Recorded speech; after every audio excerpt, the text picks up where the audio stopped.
সরকারের সঙ্গে আলোচনা করেই ঠিক হবে ভোটের দিনক্ষণ। 2 মাস আগে দেয়া হবে তফসিল, জানালেন সিএসি। নির্বাচন যখনই হোক, ইসিকে সহায়তায় প্রস্তুত আইন শৃঙ্খলা বাহিনী। আবু সাইদ হত্যা মামলার প্রতিবেদন দাখিলের সময় বাড়ল 1 মাস। জুলাই আগস্টে মানবতা বিরোধী অপরাধের অন্য 2 মামলা তদন্তে 2 মাস সময় দিলেন ট্রাইব্যুনাল। দীর্ঘ ছুটির পর আবারও কর্মব্যস্ত রাজধানী, খুলেছে অফিস, আদালত, কারখানা। আজও ঢাকায় ফিরছেন অনেকে। করোনায় আরও একজনের মৃত্যু। নতুন ধরনের ঝুঁকি এড়াতে পরীক্ষা ও টিকা দেয়ায় অগ্রাধিকারের পরামর্শ। ডেঙ্গুতে 24 ঘন্টায় মৃত্যু 1, মহামারী রূপ নেয় বরগুনায় আতঙ্ক।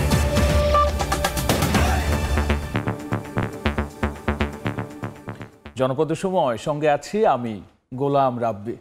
সরকারের সঙ্গে আলোচনা করেই ঠিক করা হবে ভোটের দিনক্ষণ, আর তার 2 মাস আগে দেওয়া হবে তফসিল। একথা বলেছেন প্রধান নির্বাচন কমিশনার এএমএম নাসির উদ্দিন।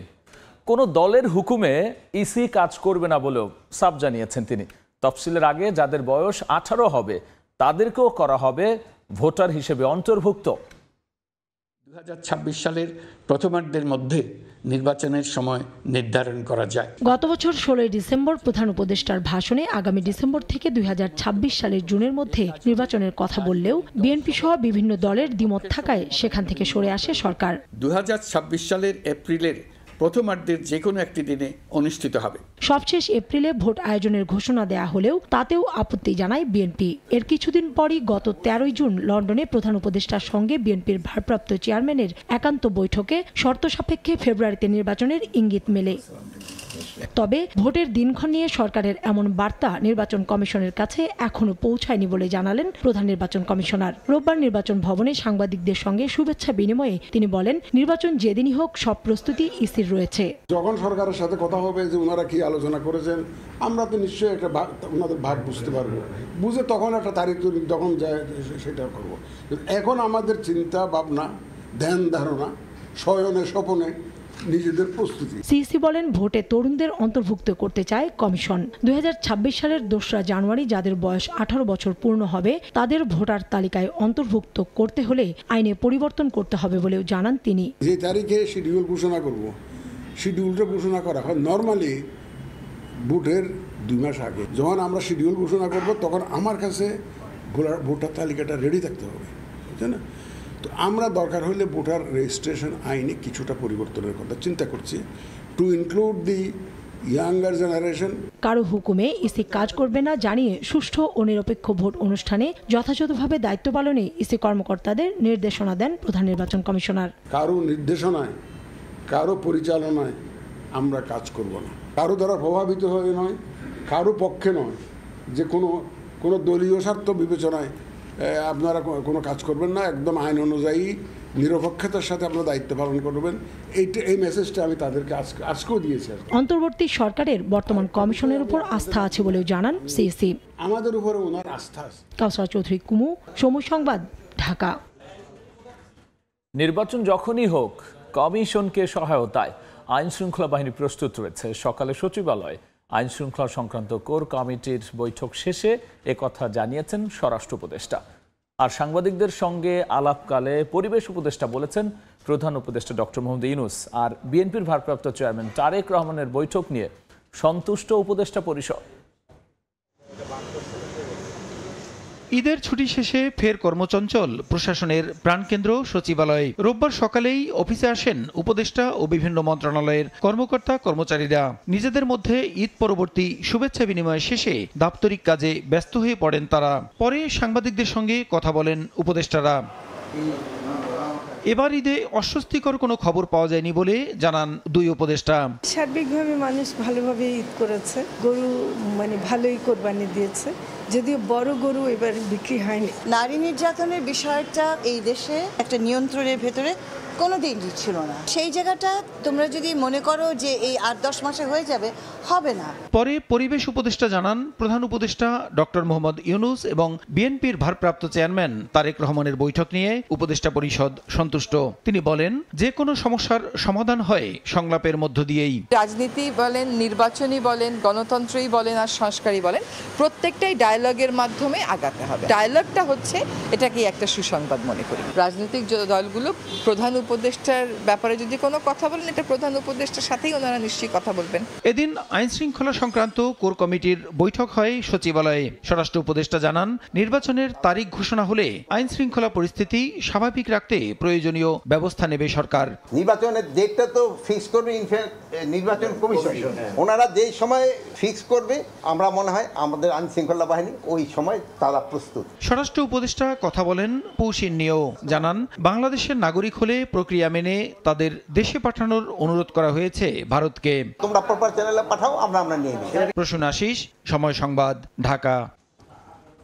আগামী 17 জুন থেকে রাজনৈতিক দলগুলোর সঙ্গে দ্বিতীয় দফায় আলোচনায় বসবে ঐকমত্য কমিশন ফরেন সার্ভিস একাডেমিতে। এদিন প্রথম পর্যায়ের যে আলোচনা হয় সেই আলোচনা শেষ হয়েছে, যার মধ্যে থাকছে স্থায়ী কমিটির সভাপতি মনোনয়ন, নারী প্রতিনিধিত্ব, দ্বিকক্ষ বিশিষ্ট সংসদ, প্রধান বিচারপতি নিয়োগ প্রক্রিয়া। এছাড়াও 17 থেকে 19 জুন 3 দিন রাজনৈতিক দলগুলোর সঙ্গে আলোচনায় বসবে ঐকমত্য কমিশন।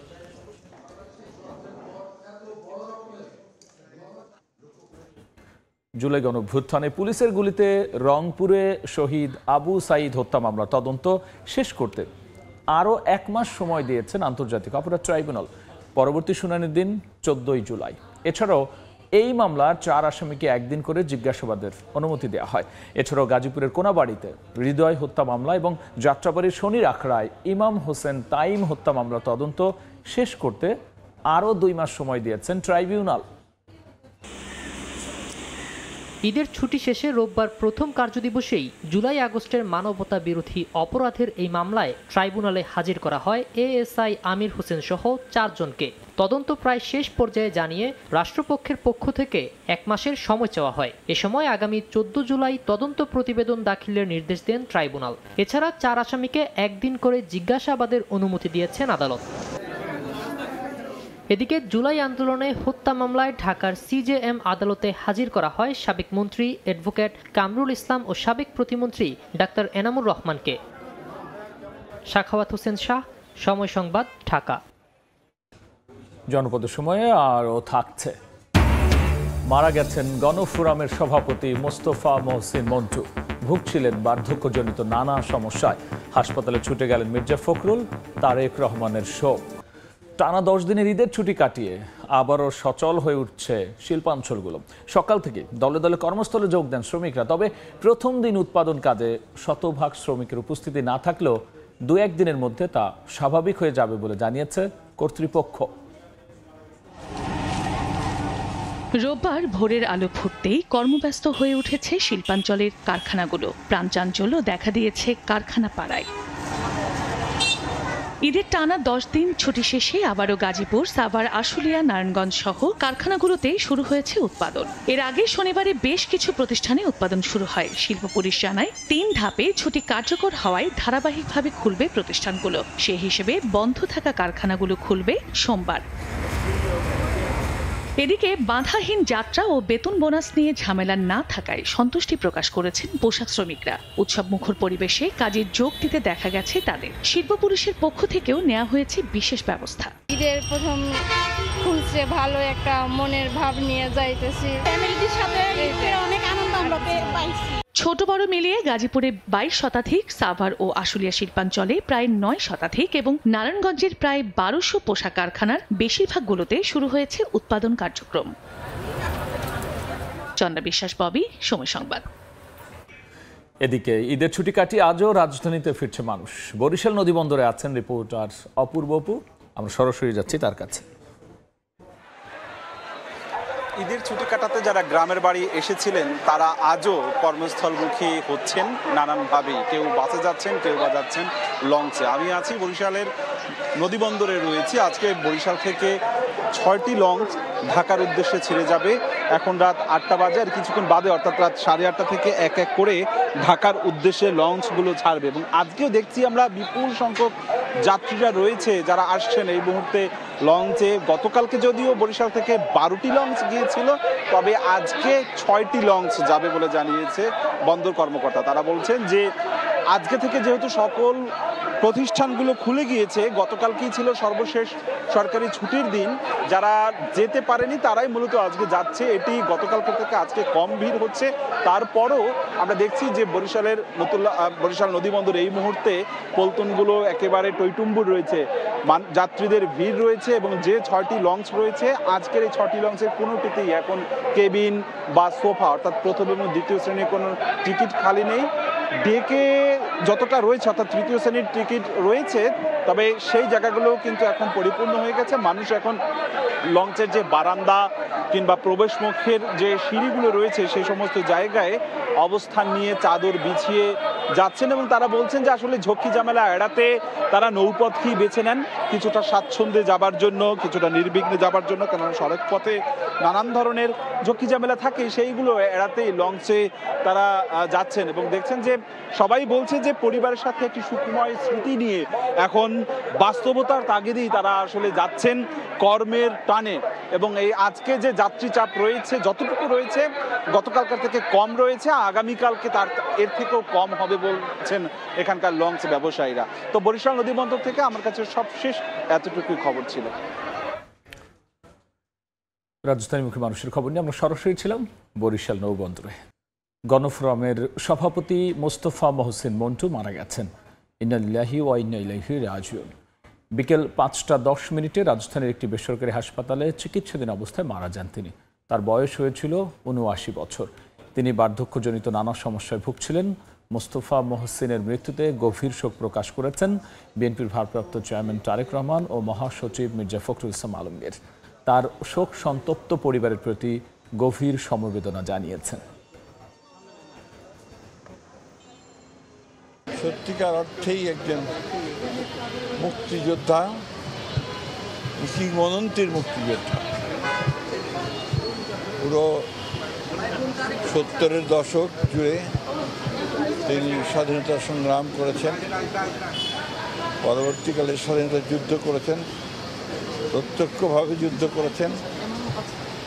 পরবর্তীকালে নীতির সঙ্গে মিল না হওয়ার কারণে আওয়ামী লীগ থেকে বেরিয়ে এসেছেন।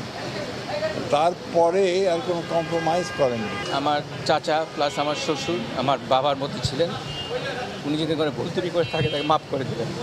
বরগুনায় ডেঙ্গু মহামারী আকার ধারণ করেছে। জেলায় এখনও পর্যন্ত 1759 জন আক্রান্ত হয়েছেন, যা দেশের মোট আক্রান্তের 60%। আর এখনও পর্যন্ত এ জেলায় ডেঙ্গু আক্রান্ত হয়ে মারা গেছেন 16 জন। সারা দেশে ছড়িয়ে পড়েছে ডেঙ্গু। সবচেয়ে বেশি রোগী বরিশাল বিভাগে, আর এই বিভাগের বরগুনা জেলাকে রেড জোন ঘোষণা করেছে স্বাস্থ্য বিভাগ। বরগুনায় 241 জন ডেঙ্গুতে আক্রান্ত হয়ে হাসপাতালে চিকিৎসা নিচ্ছেন। এর মধ্যে বরগুনা জেনারেল হাসপাতালে রোববার সকাল পর্যন্ত 219 জন ডেঙ্গু রোগী ভর্তি আছেন। রোগীর চাপ সামলাতে হিমশিম অবস্থা হাসপাতাল কর্তৃপক্ষের। স্যালাইন সংকট দূর হলেও দেখা দিয়েছে পরীক্ষা নিরীক্ষার কিট সংকট। এতে NS1 এবং CBC টেস্ট বন্ধ রয়েছে। বাধ্য হয়ে বেসরকারি ক্লিনিকে টেস্ট করাতে হচ্ছে রোগীদের। এতে বিপাকে পড়েছেন তারা। সমস্ত শরীর ব্যথা করে, বুকে ব্যথা, মাথা ব্যথা করে। রোগীর অনেক চাপ, দেখা যাচ্ছে তিল ঠাই নাই। 4টা টেস্ট করা হয়, তাই আমাকে 2টা এখানে করা হয় আর 2টা বাইরে করা হয়। বাহির থেকে করছি যে ক্লিনিকগুলো আসলে মানহীন ক্লিনিক। এই ক্লিনিকগুলো থেকে যে টেস্ট হচ্ছে এই রিপোর্টগুলো কতটা অথেন্টিক এটা আমরা নিশ্চিত না। চিকিৎসকরা বলছেন মশক নিধন কার্যক্রম ত্বরান্বিত না হওয়ায় বেড়েই চলেছে ডেঙ্গু আক্রান্তের সংখ্যা। আবর্জনা কিংবা যে বরগুনা শহরের যে ড্রেনেজ ব্যবস্থাপনা কিংবা পৌরসভার যে কার্যক্রমটুকু যদি মশক নিধনের ক্ষেত্রে আরো একটু জোরদার হতো, আশানুরূপ হতো, তাহলে আমরা যদি প্রতিরোধ করতে পারতাম এডিস মশার বংশবিস্তারকে, তাহলে হয়তোবা আমাদের এত রোগী আসতো না। জেলায় এখন পর্যন্ত 1759 জন ডেঙ্গুতে আক্রান্ত হয়েছেন, যা দেশের মোট আক্রান্তের 60%। আর এ জেলায় এখন পর্যন্ত ডেঙ্গু আক্রান্ত হয়ে মারা গেছেন 16 জন। সাইফুল মিরাজ, সময় সংবাদ, বরগুনা।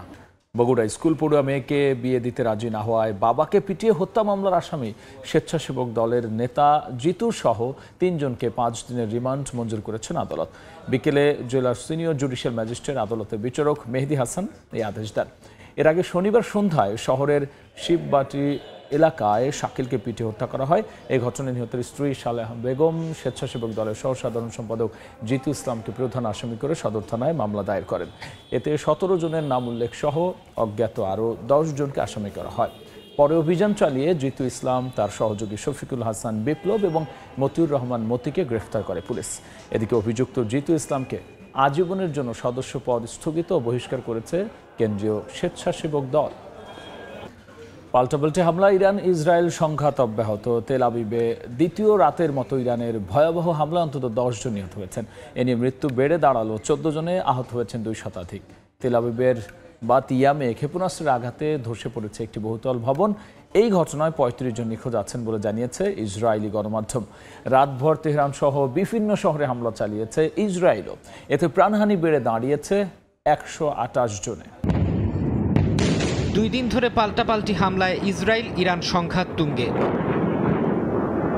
শনিবার রাতেও দফায় দফায় ইরানের ক্ষেপণাস্ত্র হামলায় বিস্ফোরণে কেঁপে ওঠে তেল আবিব, বন্দর নগরী হাইফা সহ বিভিন্ন শহর। বাতিয়াম শহরে বিপ্লবী গার্ডের ক্ষেপণাস্ত্রের আঘাতে ধসে পড়ে বহুতল ভবন। এতে ধ্বংসস্তূপে চাপা পড়েন অনেক ইসরায়েলি। ইরানের দাবি, তারা ইসরায়েলের যুদ্ধ বিমানের তেল উৎপাদন কেন্দ্র ও জ্বালানি সরবরাহ স্থাপনাগুলোতে হামলা চালিয়েছে। ইরানের একের পর এক হামলায় ইসরায়েলে বেড়েছে হতাহতের সংখ্যা।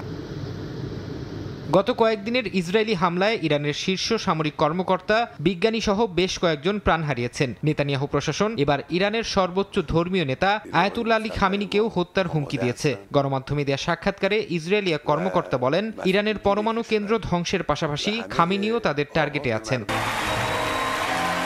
চলমান এই সংঘাতে ওয়াশিংটনের কোনো হাত নেই বলে দাবি করেছেন মার্কিন প্রেসিডেন্ট ডোনাল্ড ট্রাম্প। সামাজিক যোগাযোগ মাধ্যম ট্রুথ সোশ্যালে দেয়া পোস্টে তিনি আরও দাবি করেন, যুক্তরাষ্ট্র চাইলে ইরান ইসরায়েলের মধ্যে চুক্তি করিয়ে সংঘাত খুব সহজেই বন্ধ করতে পারে। এক ভিডিও বার্তায় ইসরায়েলের প্রধানমন্ত্রী বিনিয়ামিন নেতানিয়াহু চলমান সংঘাতে মার্কিনদের সহায়তা চেয়েছেন। তিনি দাবি করেন, ইসরায়েল পদক্ষেপ না নিলে হিজবুল্লাহ ও হামাসকে পারমাণবিক অস্ত্রে সজ্জিত করত Iran. And by doing what we're doing, we're dealing with something that will threaten all of us sooner or later. Our victory will be your victory. How do we intend to achieve that victory? Well, we've already done great things. We've taken out their senior military leadership. This is what Israel is doing with the support, the clear support of the President of the United States, Donald Trump, and the American people, and many others in the world. এদিকে ইরানের প্রতি সংহতি জানিয়ে ইসরায়েলের মধ্যাঞ্চলে rocket হামলা চালিয়েছে ইয়েমেনের হাউথিরা। রোববার এক বিবৃতিতে তাদের মুখপাত্র জানান, অধিকৃত জাফা এলাকায় ইসরায়েলি সেনা ঘাঁটি লক্ষ্য করে হামলা চালানো হয়। এর মধ্যেই হাউথির সামরিক প্রধানকে হত্যার চেষ্টা চালায় ইসরায়েল। সেই হামলায় 10 জনের মৃত্যুর খবর পাওয়া গেছে। ফারহাদ চৌধুরী, সময় সংবাদ। জনপদের সময় শীর্ষ সংবাদ জানিয়ে দিচ্ছি আরও একবার। সরকারের সঙ্গে আলোচনা করে ঠিক হবে ভোটের দিনক্ষণ। 2 মাস আগে দেওয়া হবে তফসিল, জানালেন সিইসি। নির্বাচন যখনই হোক, ইসিকে সহায়তায় প্রস্তুত আইন শৃঙ্খলা বাহিনী।